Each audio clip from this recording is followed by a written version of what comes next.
دیکھتی آنکھوں سندگان کو میری طرف سے السلام علیکم۔ آج کے اس ویڈیو میں ہم بات کرتے ہیں فاضل طب کے سبجیکٹ اناٹمی کے بارے میں۔ سب سے پہلے ہم اناٹمی کی تعریف کرتے ہیں۔ اناٹمی لاطینی زبان کے لفظ اناٹوم سے ماخوذ ہے، جس کے لغوی معنی ہے مردہ جسم انسانی کو ایک خاص نظام کے تحت میڈیکل کا طالب علم جسم انسانی کے مختلف اعضاء، ہڈیوں، شریانیں، وریدیں اور اعصاب کا اپنی آنکھوں سے مشاہدہ کرے اور ان کے محل وقوع اور بناوٹ کے بارے میں صحیح معلومات حاصل کر سکے۔ مختصر الفاظ میں ہم یوں کہہ سکتے ہیں کہ اناٹمی میڈیکل سائنس کی وہ شاخ ہے جس کے مطالعہ سے ہمیں یہ معلوم ہوتا ہے کہ ہمارے جسم کے مختلف اعضاء اور دوسری ساختوں کا محل وقوع کیا ہے، ان کی بناوٹ اور ساخت کیا ہے اور ان کا آپس میں کیا تعلق بنتا ہے۔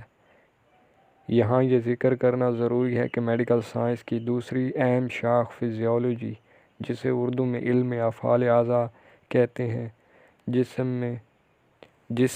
جسم انسانی کے مختلف اعضاء کی صحت کی حالت میں نارمل افعال کی کارکردگی کا جائزہ لیا جاتا ہے کا سمجھنا اس وقت تک ممکن نہیں جب تک پہلے ان اعضاء کی ساخت و بناوٹ اور محل وقوع کا پتہ نہ ہو۔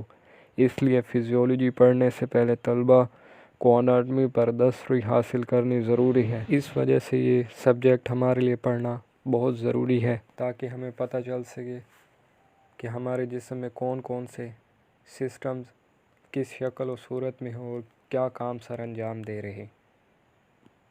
یہ صرف اناٹمی کی وجہ سے ممکن ہے۔ اب ہم ویریس برانچ آف اناٹمی کے مختلف برانچز کے بارے میں بات کرتے ہیں۔ چونکہ اناٹمی کا علم بہت وسیع ہے، اس لیے ڈاکٹر صاحبان نے طلباء کی سہولت کے لیے اس کو مختلف شاخوں میں تقسیم کیا ہے، جو کہ درج ذیل ہے۔ سسٹمیٹکس اناٹمی، اس میں جسم انسانی کے مختلف نظاموں کے اعضاء کا ترتیب وار مطالعہ کرتے ہیں۔ اس طرح ہم ایک نظام کا مطالعہ کرتے وقت صرف اس نظام سے متعلقہ مختلف اعضاء کی اناٹمی سے ہی بحث کریں گے، جیسے ہڈیوں کو مطالعہ کرنے کے لیے نظام استخوان، جوڑوں کو مطالعہ کرنے کے لیے علم مفاصل اور عضلات کا مطالعہ کرنے کے لیے تمام جسم کے عضلات کا مسکولر سسٹم کے تحت بیک وقت تفصیلی مطالعہ کیا جاتا ہے۔ رینل اناٹمی، اسے ٹوپوگرافیکل اناٹمی بھی کہتے ہیں، اس برانچ میں جسم کے مختلف حصوں میں واقع مختلف اعضاء اور ساختوں کے آپس میں تعلق کے بارے میں معلومات فراہم کی جاتی ہیں۔ سطحی یا سرفیس اناٹمی کے علم کی بنیاد پر اگر ہم زندہ انسان کے جسم کے مختلف حصوں پر چاک، پین یا مارکر کی مدد سے جسم انسانی کے اندرونی اعضاء کے خد و خال اور محل وقوع ظاہر کریں یا مختلف شریانوں اور اعصاب کی گزرگاہوں کو جلد پر نشان لگا کر واضح کرو تو اسے سرفیس یا سطحی اناٹمی کہتے ہیں۔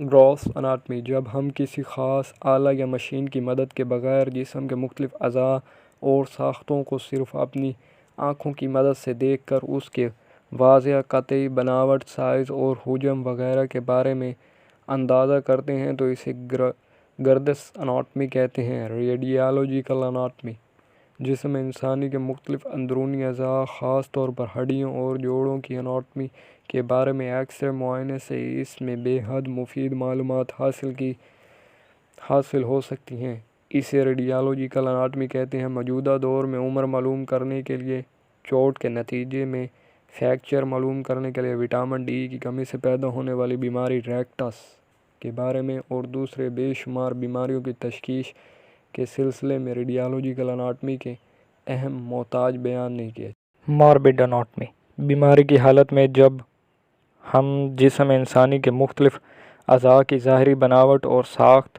اور سائز کو، جو نارمل سے قدر مختلف ہوتا ہے، کسی آلہ کی مدد کے بغیر ملاحظہ کرتے ہیں تو اسے ماربڈ اناٹمی کہتے ہیں۔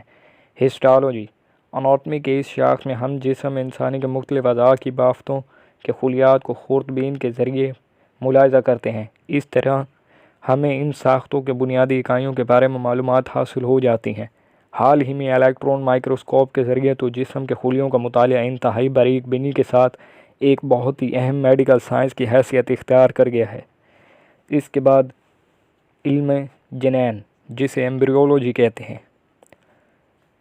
خلیہ زائگوٹ بناتا ہے۔ اس کے مطالعے سے ابتدا کرتے ہوئے جنین کی بناوٹ، اس کی نشو و نما،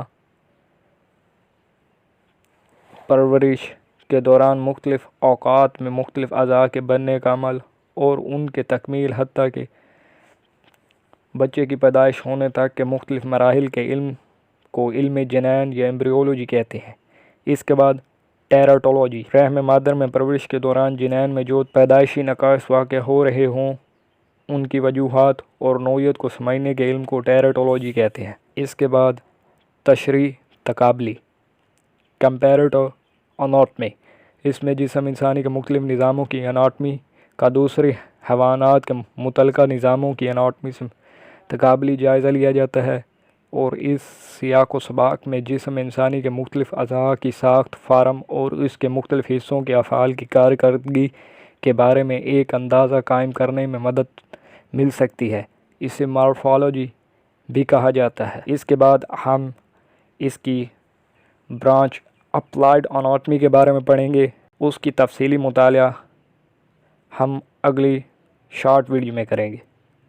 برائے مہربانی میرے چینل کو لائک اور سبسکرائب ضرور کریں تاکہ میری حوصلہ افزائی ہو سکے۔ ویڈیو دیکھنے کے لیے آپ کا بہت بہت شکریہ۔